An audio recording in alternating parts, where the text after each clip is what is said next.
I think a lot of people think that when they get a puppy, they're buying a blank slate.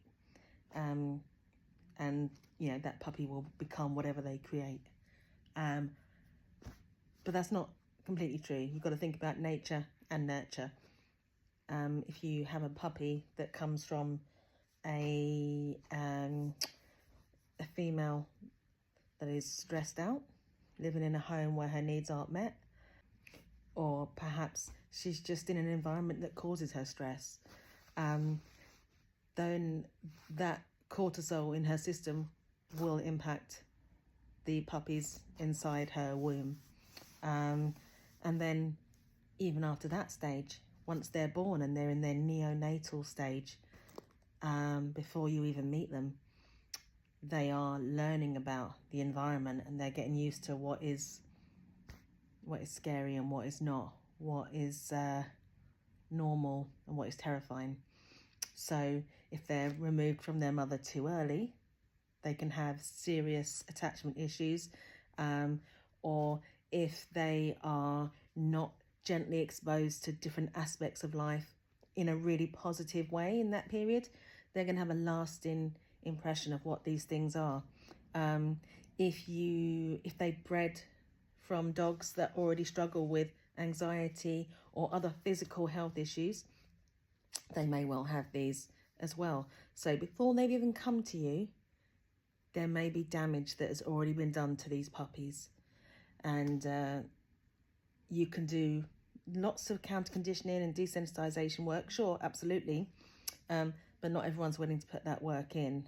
So the best thing to do is to really do your homework. Make sure that the person that you are getting a puppy from, if you're not going to rescue a dog, if you're going to buy a puppy, you want to make sure that you meet both the parents.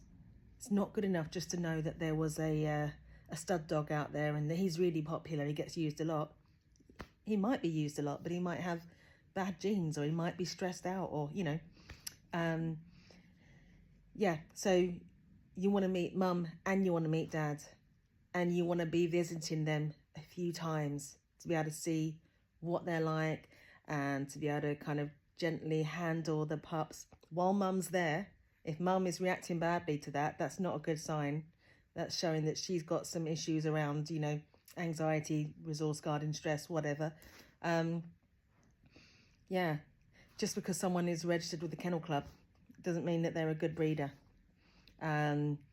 Just because somebody has a nice family pet dog doesn't mean that they are going to be good at breeding dogs, because they may not know what they're doing, and they may be, despite their best efforts, passing on things that genetically they shouldn't be passing on. So yeah, really is worth your while, and worth the while of dogs as well. If you love dogs, to make sure that you are promoting the best in breeding, both in the way that they look and the way that they feel, but also in their environment. And if you turn up somewhere and it looks like it's really dodgy, and the puppies look miserable and the mum looks miserable, and, you know, all of that, then maybe they're being kept in an outbuilding, so they're isolated, which means they're going to really struggle with the outside world. I understand that need to then take the puppy anyway to get them out of there. But what you are doing then is creating supply and demand, and they will then continue breeding. So yes, by all means, take that puppy, but then when you get home, get on the phone, report them to the RSPCA, report them to the council, etc., etc. Don't let these people continue breeding.